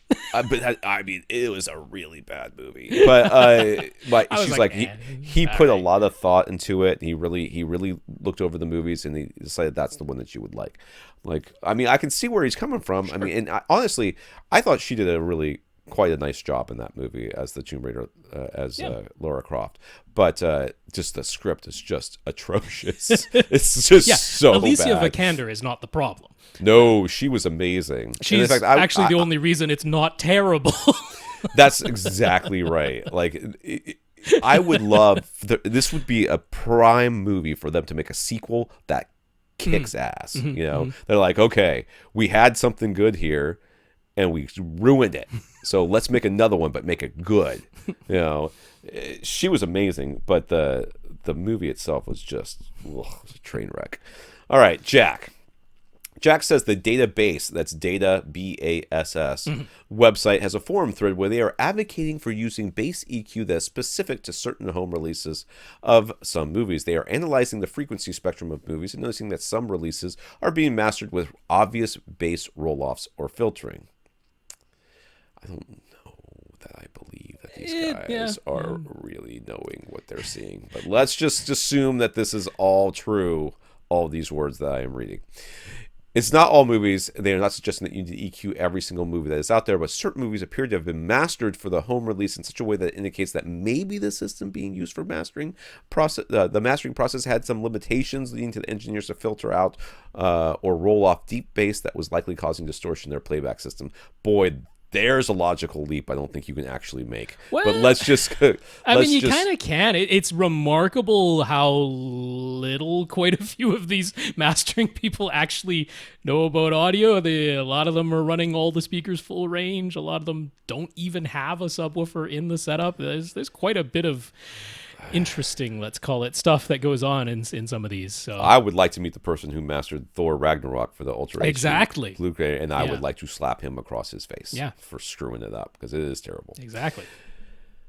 So this database forum thread is aiming to restore the bass on a movie-by-movie basis. If you want to do it, you have to create a unique EQ using something like a mini DSP for each of these movies. So what do we think? Are there movies being released for the home market that messed up audio that we need to fix ourselves? All right. Are there movies being released with messed up audio? Yes. I just mentioned one. Thor Ragnarok is awful. And what is the other one? Black Panther wasn't great either. Black Panther is terrible as well. Yeah. But no, Infinity War was fine. Infinity War was fine. Infinity War was fine. Although the Atmos mix is so cacophonous, you don't really notice the overheads. But yeah, you can't really hear any of that. Now, as far as fixing it ourselves, I'm a little dubious that you can fix it if they've rolled it off or they've... Well, they pointed out there are like, it seems to depend on at what stage in the mastering process any bass filtering was applied, because they're saying there's some where there's literally no content below 30 hertz or something. Right. It doesn't matter what you do with the EQ. There's no content down there, so you can't play it. Whereas there's somewhere the content is there, and there's very, like... It's a slope. It's an obvious slope, an obvious filter that's being applied. A lot of them, the filter seems to start at about 35 hertz. So they're like, well, you just introduce the opposite curve, whatever the rate of the curve was, and it brings it back to linearity all the way down to 20 hertz or even a bit lower. Yeah, I don't have a problem with doing this. It's not something... Like, it's a tweaky thing. It's you really have to be into it and care about it to do this. For the most part, I'm probably not going to care enough about. But if it's like one of my favorite movies and the only issue is it has a clearly lacking bass problem below 30 hertz, and I can fix it with a unique is Thor EQ Ragnarok on that list? Well, because it had just dynamic range problems all throughout. Nothing you can do with an EQ to fix dynamic range. Yeah, I just watched it again the other night too. I'm fine with this. I'm glad there are enthusiasts out there for the people who want to go through the whole process of it. It's not something I'm going to recommend to the masses because it's way too tweaky for that. But if you're this much into it, I'm like, yeah, go for it. Why not? Knock yourself out. I mean, you're not going to kill anything. I mean, it depends on what sub you have, but you're certainly not going to hurt anything as long as you're not. As long as you're only boosting the stuff that is knocked down in the original signal. Yeah, you start boosting stuff that's already at reference volume and could run into some problems with that. So Thor Ragnarok's on Netflix. I wonder if the Netflix mix is any better. I don't know. I haven't checked that out. We watched Doctor Strange this weekend too, because after watching, by the way, we watched Infinity War with my 9-year-old son. He was in tears at the end of that movie. He was so upset about these people. And if you haven't seen the movie, he was very upset because of things that happened at the end of that movie. But we went back and watched Doctor Strange not afterwards, but the next day, because we were like, oh, Doctor Strange is great. We should see it again. All right. So this, again with Jack, this question is mostly regarding Jack's car audio system, but it could be applied to other audio setups as well. When the database folks were analyzing the frequency spectrum of various movies, they didn't have to play them through actual speakers. They just measured the signal level output from the subwoofer pre-out. Jack has read about a lot of car audio systems that roll off or filter the bass, typically as protection for the playback system. But how can he measure whether or not this is happening? How can you measure the output signal directly rather than the end result that comes out of the speakers, which doesn't really tell you whether the rolled off bass is due to the signal itself being filtered or if the rolled off bass is due to some other part of the system being limited in its capabilities. So, okay, I don't know how they did this because I didn't really look at their methodology, but you can analyze audio using Audacity. So Sure. Especially for 2-channel stuff, which is what you'd be listening to a car anyways, you basically pop it into you take it off of the disc, you put it into Audacity, and there's a plot spectrum. Yeah. I don't know if it's a plugin, I think, that you can add to Audacity, and what it basically does will take what you're listening to and put it into the frequency response so that you can see what the frequency response is of the audio that you have selected, whatever. And you could select the whole thing. I mean, there's no reason why you couldn't. And then you would, if that was the case, you might see that there was a definite roll-off at some point. But that's if you have access to the file, the audio file, source file. Yeah, but you should be able to do that anyways. I mean, get off a CD, you just drop it. It's WAV file. You just drop it right. Oh yeah, no, but I'm saying in this case, he's talking about like maybe the pre-amplifier section, the head end of a car audio system, and he's like, how do you know if the preamp outputs have already been filtered, so the amplifiers aren't even attempting to amplify the bass, let alone the speakers then play it? How could you tell? So I mean, what's coming out of a pre-out, any pre-out, is just a line level signal. Sure. So as long as you can get that line level signal into your computer somehow, and you could put it in through the microphone jack, like that'll work. That's a line level input. Then you could just play a sweep and see, play a linear sweep and see if it shows up as linear on your computer. Right. Like that, you could do that as long as you have access to the line level output and a line level input of some put on your computer. So I imagine that's all you would need to do for that. Yeah, just a little preamp for your thing. So what if you don't have preouts? How can you measure what the signal looks like before it reaches the amplifiers, if the amplifiers are built into the head unit, or if you're using a stereo receiver that doesn't have any preouts? Well, then you're hosed, dude. I don't think there's anything you can do. Yeah. You're out of luck. I mean, unless you're going to go in there, open it up, and solder something, because that's probably the only way that's going to work. You're out of luck. There's no way you can do that. So this is not something that should be a mystery. If there's a roll-off or something going on that head unit, there should be a specification someplace that you should be able to look up, or you should be able to contact the company and say, hey, is there a low-end filter applied to this thing? Low-end filter on this thing, yeah. So I think this, while it's an interesting question to ask and to ponder, the answer is you don't need to do any of the things that you're talking about. You need to just ask the company or figure it out from the manual. Very clearly, Jack does not want to lose any bass. I think Jack might be a bass head. Yeah, it might be. Dual SVS subs check. All right, Dennis.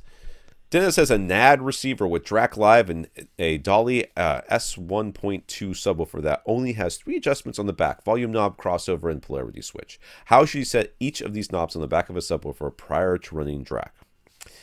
Well, the crossover knob you should set as high as possible. Mm-hmm.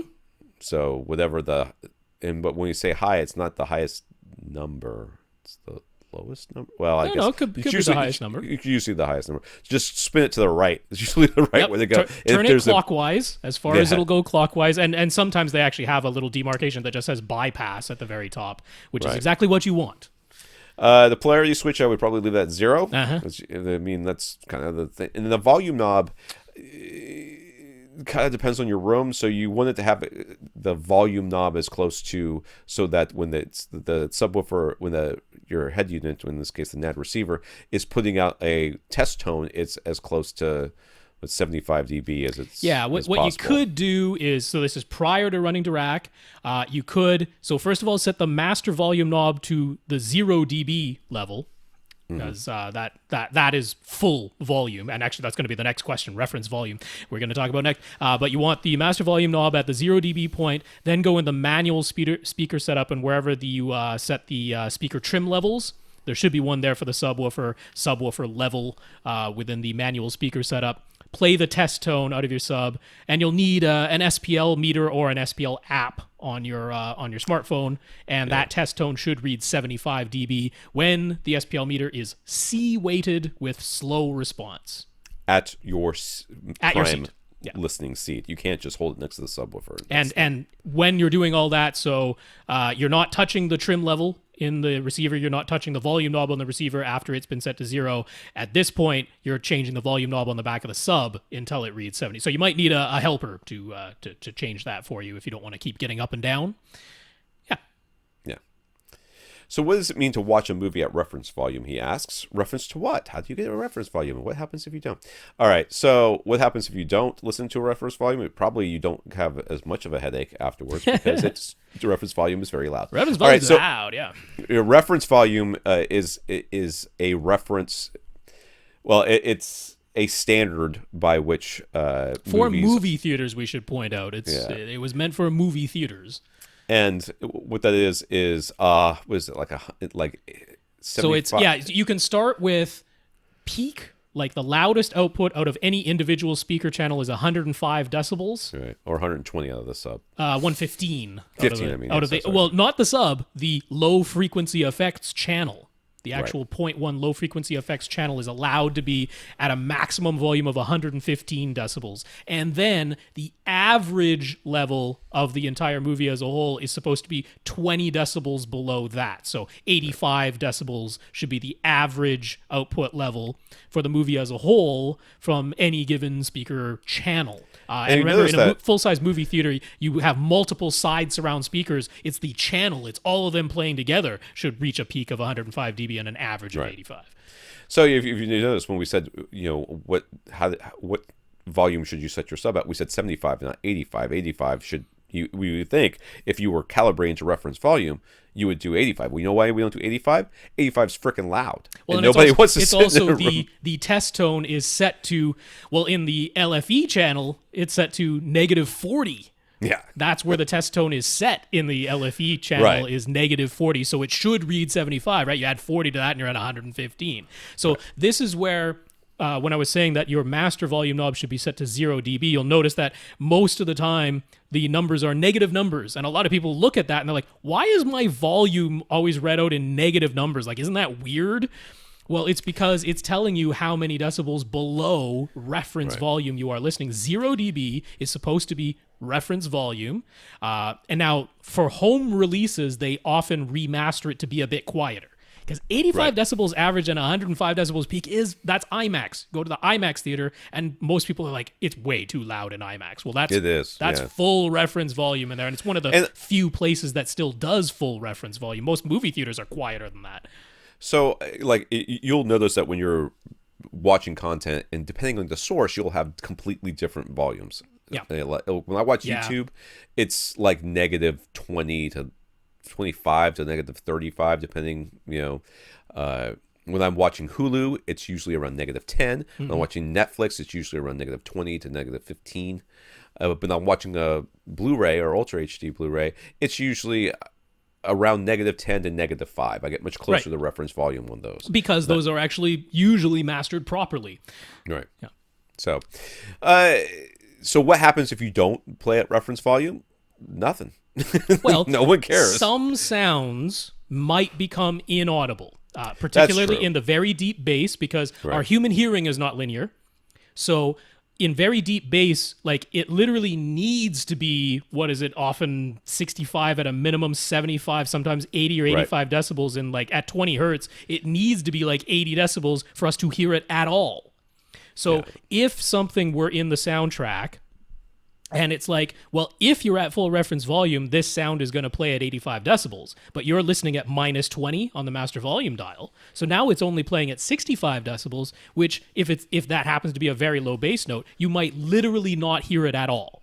Right. So if that's the case, that is exactly why we like Odyssey for their dynamic EQ setting, because what dynamic EQ does is it looks at how many decibels are you below full reference volume, and then they have a series of curves that say, well, we know that if you're 20 decibels or 30 decibels or whatever the number is below reference volume, here are the frequencies that you literally won't be able to hear anymore. So we're going to boost them up enough so that you can at least still hear them, that they're still audible. That's what dynamic EQ does from Odyssey. Right. That's why we like it. Yeah. So lastly, he asked, what's our opinion on using keystone correction on a projector? He's got an Epson TW6600, and he had to adjust the keystone a bit in order to get a perfectly squared up image on his screen. Is that okay? Well, okay. So the problem with keystone is that you're now applying essentially an algorithm to adjust the squareness of the image, which you're scaling the image. Could introduce some artifacting, like stair stepping in a straight line. If there was like a really thin straight line, it could make some. The reality here is that if you're asking us if it's okay for you to do it, the answer is yes, it is perfectly okay for you to do it. We've got no problems with that. If you're not noticing any image distortion because of it, all the better. To me, I mean, I have done, I've had quite a few projectors where it hasn't been perfectly straight. I've never used keystone on it. I just sort of live with it being a little bit wonky. Mostly it's because a projector doesn't have enough lens shift, and I have to angle the projector down when I have it up on my high shelf up there. And in that case, a lot of times I'll just live with it. I won't use the keystone correction to fix it. And I'm okay with that. Yeah, But, I mean, the ideal is that you wouldn't use it. That would be the ideal, because so your projector has 1920 by 1080 resolution. So if you were watching, say, a Blu-ray, and that Blu-ray is sending 1920 by 1080 resolution, then every single pixel from the source perfectly lines up with a pixel in your display. So that is pixel for pixel. Exactly what was sent out of the source is exactly what your display shows. When you use the keystone correction, it has to turn off some of the pixels to essentially make a trapezoid shape. right. That is the reverse trapezoid shape of what's happening because of the tilt or turn of your projector. So some of the pixels are getting turned off, and then in order so that the entire image is still there, it has to get squished into the available pixels. So you're scaling the image somewhat. You no longer have perfect pixel for pixel display of the original source, but that's not the end of the world. Our scalers are pretty good these days.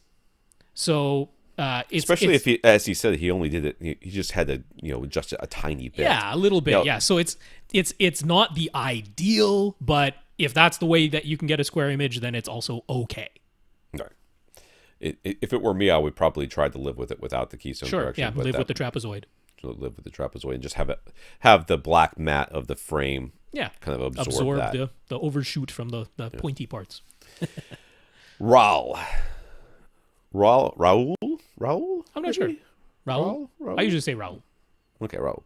Says he goes through a lot of earphones. He admits he's hard on them because he uses them when he's exercising. So he's taken to repeatedly buying the Panasonic HJE120 or HJE125 earphones that cost less than $10. He loses them, leaves them out where his dogs sometimes trample them, and otherwise puts no effort into caring for them. But they're so cheap that he doesn't really mind. I just imagine this dude's home is like a graveyard. Like it's like he doesn't have carpet. He has like the little pads off the earphones, little fibers left over from earphones. Yep. So now he's thinking he likes something with some better sound quality. He still wants to keep them under $50 and doesn't care about their looks. Wired to wireless doesn't matter, but when he started doing some research, it just got completely overwhelming. So can we offer a little help? Yeah, dude, earphones. That's a market these days. I'm not sure if you're aware. No, it is. It's ridiculous. And there is no way to tell which ones are good. I mean, okay, if they've got a lowercase b on them, I would stay away. Let's start with that. I'm so sick of seeing Beats on everybody, on kids all the time are wearing them. I'm like, first of all, there's another branding success, isn't it? Oh my God, who's buying? Oh, the only thing good about Beats is how hard they screwed Monster Cable over. That's the only thing I like about that story, is how absolutely one awful ripped. Brand was awful to another awful brand. Yeah. It's like, oh, sharks eating sharks. It just makes you happy. This makes you feel like something's right with the world. Yeah, so you can literally swing you swing a dead cat and hit 15 pairs of headphones you've never heard of before. So what are the good ones? If it were me for $50, I have a hard time recommending a.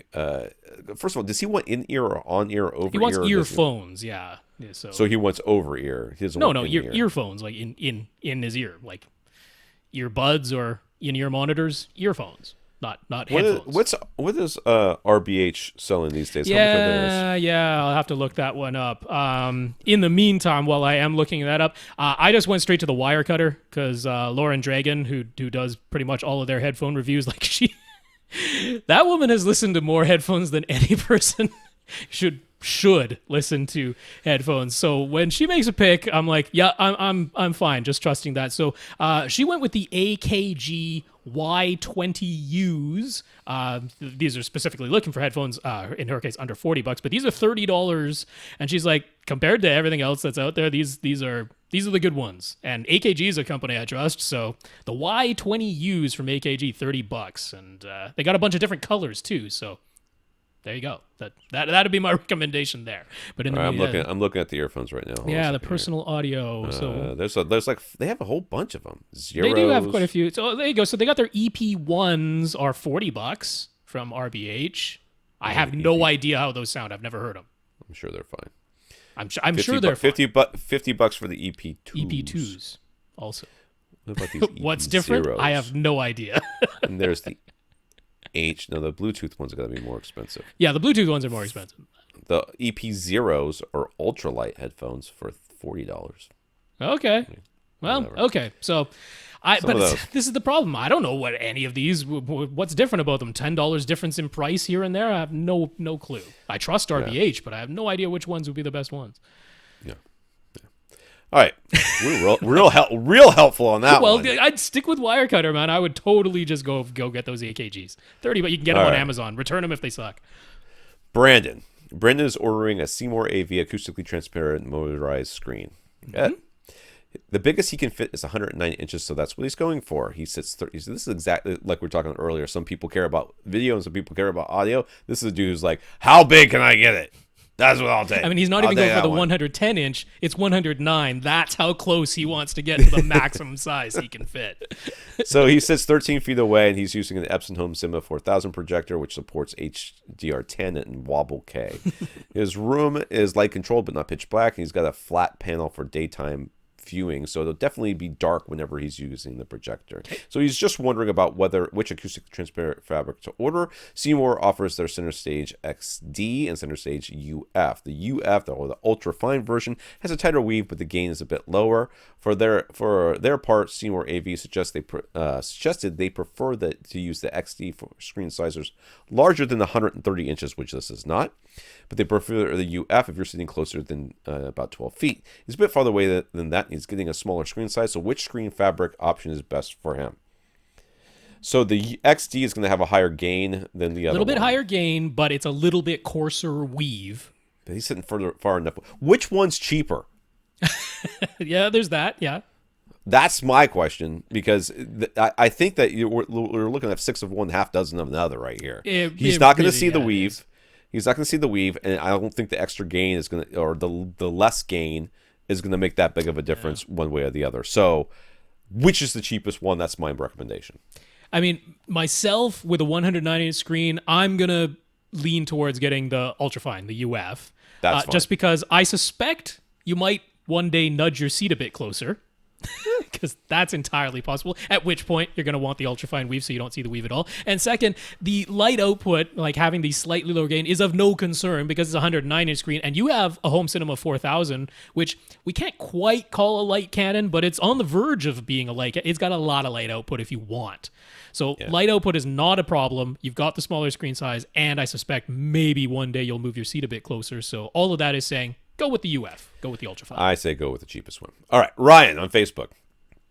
Ryan is looking to start building some DIY absorption panels and bass traps, but he's coming across concerns about safe. I would love to find the people who are still posting this crap. Yep. about safety regarding fiberglass or rock wool insulation. Some articles say it's perfectly safe. Others say that with breathable fabric, fibers could get into the air that are dangerous, especially rock wool, they say, because it's rock and it's wool. Well, what should he believe? Well, that rock wool one is like the opposite of everything I've ever heard on this. It's so bad. I have no idea where that one came from. I once came across, and I wish I had saved it, but I haven't. I once came across a discussion on a forum that was not audio. Sure. Like somebody asked a question about this on like ask.com or something like that. And so the answers they got were not from audio people. Right. They got them from people who install installation Sure. for a living. And the guys were like, have you lost your freaking mind? I've been working with this stuff for 30 years. I've never worn a mask. I have no idea what you're talking about. You're a crazy person. I mean, a lot of people who install fiberglass insulation do like to wear gloves or something while they're putting it in because it can get itchy and scratchy while you're... It is. It's uncomfortable if it gets on your skin. Yeah. Absolutely. Don't eat it. Yeah. And you will be fine. Don't mush your face into it and rub it around. Yeah, that'll probably irritate your skin. You might you might get a little fiber in your eye. That is a possible thing to do if you are dumb about what you're doing. But no, it's not asbestos. No. Although heck, the U.S. government is trying to say asbestos is safe again, just so they can start selling it again. But no, don't do asbestos. That would be bad. But no, the Rockwool one really. I'm like, who said that? I mean, the whole thing is like you can do that without gloves or a mask at all because it's not even itchy. Yeah. No. Yeah. Fiberglass fine. Rockwool even more fine. Yeah, you're fine. Don't worry about it. You don't have to have a cover on it. You could just have it in the room.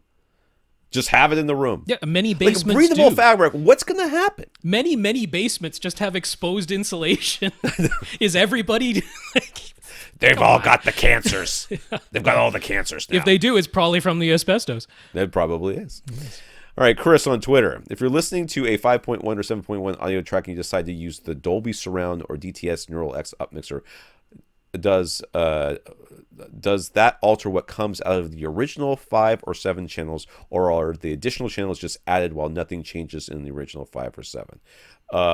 My experience, and I think it's true, is that it changes all the speakers. Yep. It takes some of the sounds out of those 5 to 7 speakers and puts them in the other speakers. Yeah. So the minute you start doing that, you do lose. It's not like everything is still there and then they duplicate some of the sounds above you. They take the sounds that by the algorithm, which is basically looking for differences in phase and stuff like that, which tells it, sort of gives an idea that it's supposed to be over your head or behind you, and it will mix it and take it out of those speakers and negate the phase thing, and then put it directly into the speakers that are over your head or behind you. Yeah, it does for sure make some changes to the original 5 or 7 speakers. So yeah, it's not a like an all stereo mode. Yeah. All stereo mode pretty much duplicates what was in the front, left, and right channels out of additional speakers without changing what was in the original front, left, and right speakers. But no, the upmixers, they make changes to the existing floor level channels.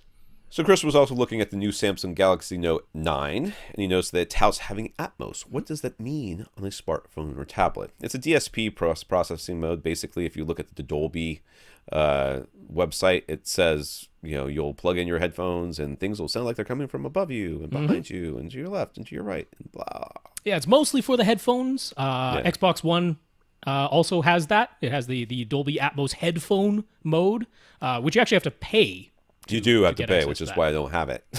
But yeah, no, there is a Dolby Atmos version for headphones. It's mostly for that. Now, the Galaxy Note 9 does have stereo speakers, and they say that you can activate the Atmos listening mode just using the stereo speakers on the smartphone. Good luck with that, itself. dude.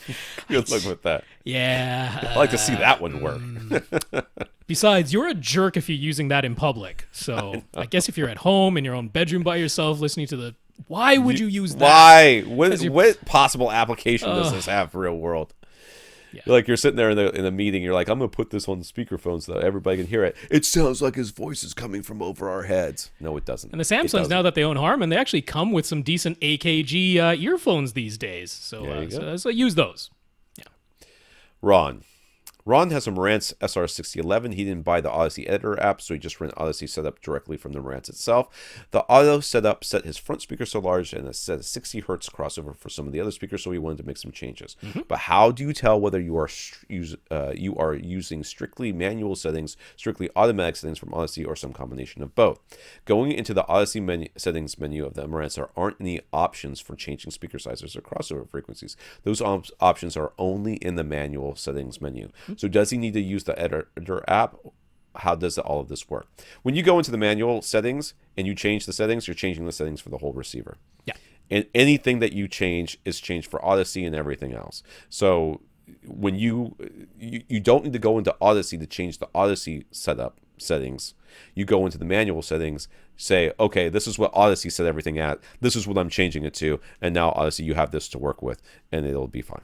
Yeah, so for the things that are in the manual setup, for your distances, your trim levels, your crossovers, the size of your speakers, large or small, so you'll notice if you looked at the default values like fresh out of the box, and then you ran Odyssey, you will notice that the auto setup made changes to all of those things. It changed your distances and your trim levels and all that.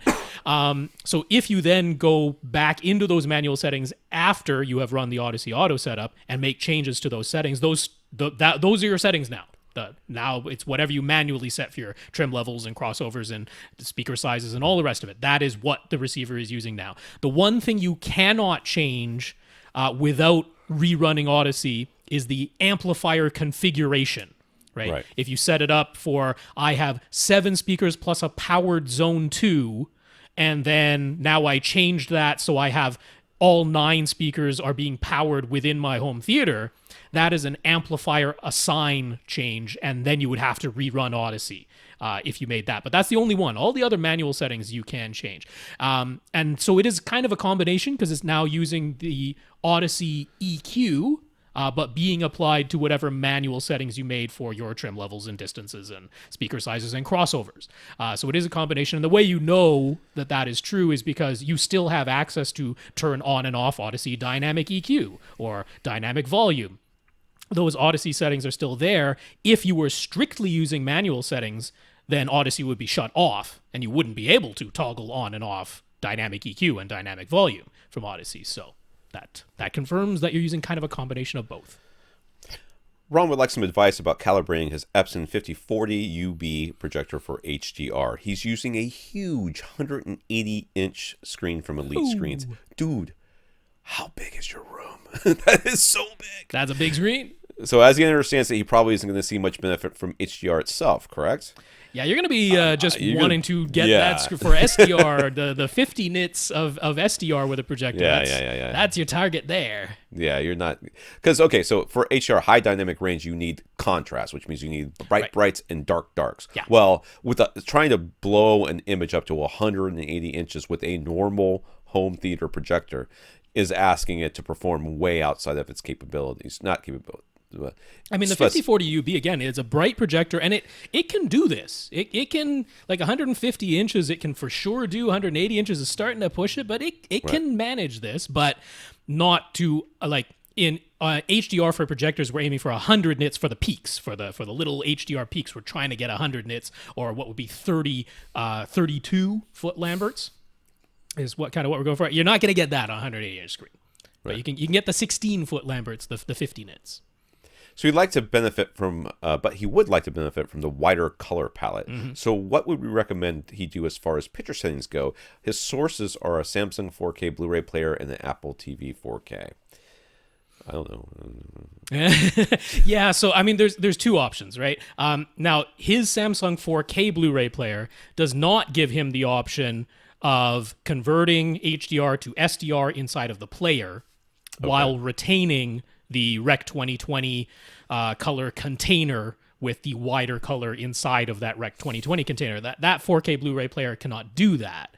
So this would be an instance where a lot of people, if they had an Oppo or if they have that new Panasonic UB820, they would be opting to have the player convert HDR to SDR while retaining the wide color. And that way you're not worried about trying to get brighter highlights. You're just getting the wide color. That's all. On the Apple TV 4K, I believe you can set it to be standard dynamic range, but with wide color. I'm pretty sure that is an available option in there. So that could be done. But the 5040UB does have the option of, in the HDR mode, you can manually change the gamma. So the gamma is the they would call it like the perceptual quantizer in HDR. It's the rate of rise. It's how bright the image is in response to the signal it's being fed. But they do actually allow you to manually change that. So I think, I mean, this is going to be a little bit subjective, but I think what I would do over at Projector Reviews, they have updated, it's the review of the 6040UB, but it's exactly the same as the 5040UB, just one is a black case, one is a white case. They've updated their settings specifically for the 4K HDR input. So again, you want to use the digital cinema picture mode that gets you the wide color. I would leave it with it activating the HDR mode, but you'll probably want to go in there and make some manual changes to the gamma so that the darks don't look so dark that you're missing a bunch of detail, and then the brights you're probably going to actually want to bring like down in the gamma so that it's not attempting to get brighter than it actually can.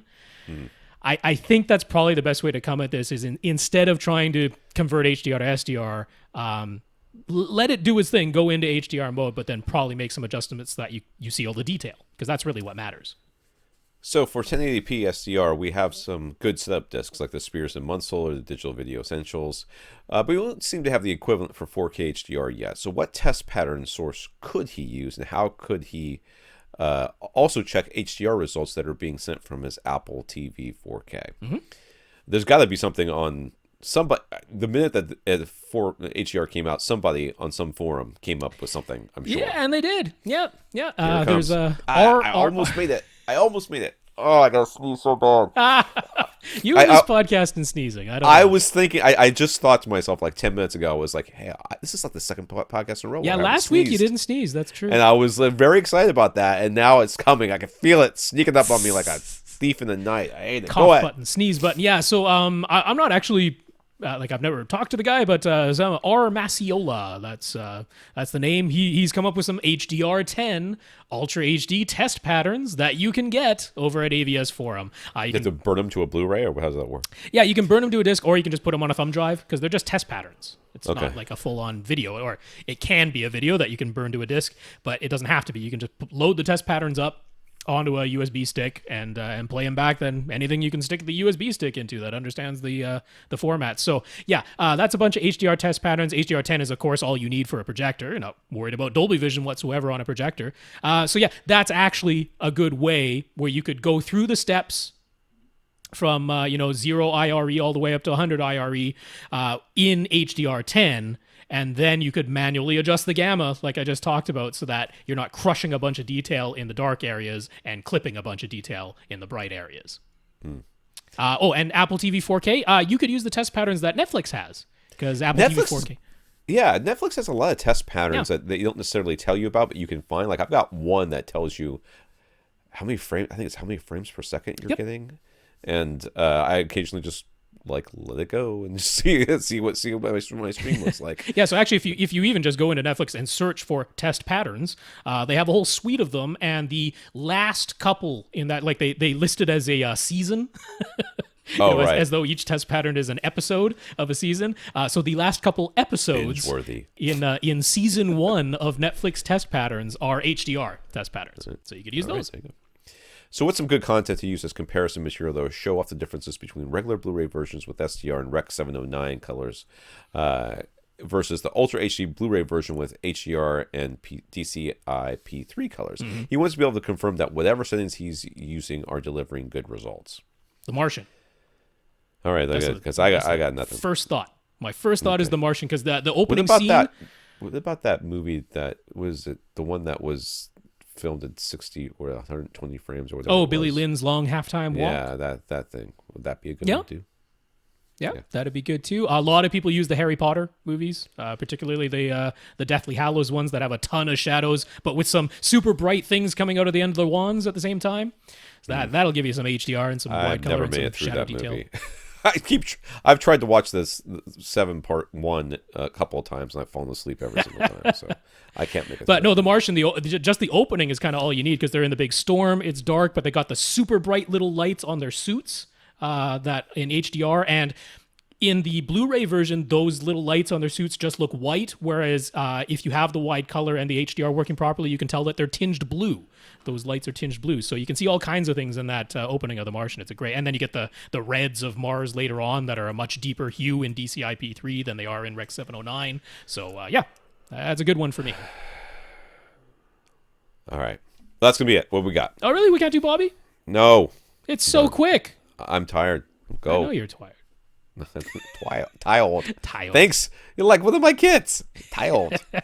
No, we're not doing Bobby. I already scrolled up. I should have put my fan on. I'm like, that's not the heat broke here in Vancouver, so that's great. I really want to answer Bobby. The ICE650s. There. That's all you needs to know. What is this stupid? Okay, I can't. I gotta scroll all the way back down. Where is it? Number 14, Bobby. 14. Bobby decided to pull the trigger on a Denon X4400H receiver. He was going to order 2 pairs of Outdoor Speaker Depot MK650 in-ceiling speakers, but they're currently out of stock. He's going to call them, ask them if they have ETA for more stock, but if it's going to be a long time, should he wait, or is there a different model of in-ceiling speaker he could pick? That'd be just as good, and it was the what? The ICE 650s, ICE 650s, also from Outdoor Speaker Depot. They're just slightly lower power, slightly less output. That's not what this link says. This list says IC. Well, I don't know. That's what they are. Well, that's in the link, but when you click on the link, it takes you to the ICE650s. I'm looking at it. I don't believe you. Anyway, they're a slightly lower power version, slightly lower output, but remember, Bobby has the 12x12 room with the 7.5-foot ceiling, I think it was. So you don't need the extra output. They're a little bit cheaper. I mean, I still like the MK650s, but yeah, if you in particular are not going to be missing much by getting the ICE 650s instead. There. All right. So we have still on the list Nathan D, Marty S.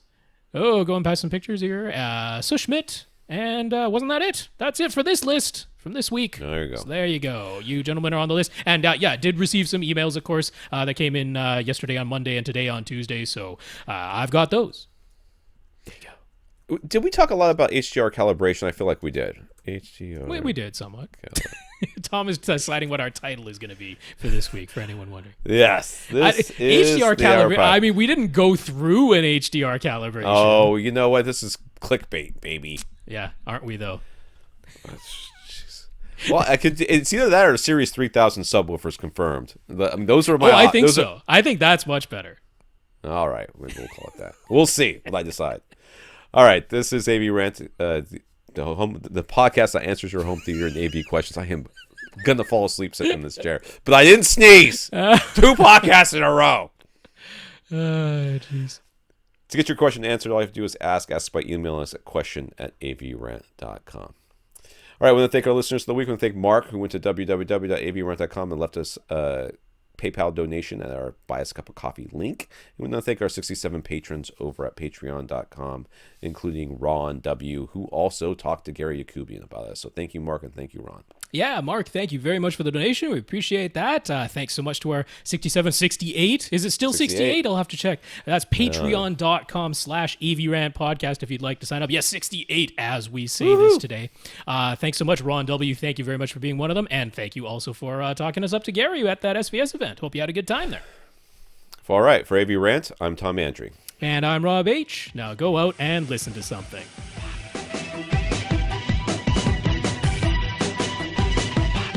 Want your question answered? Send it to question@avrant.com.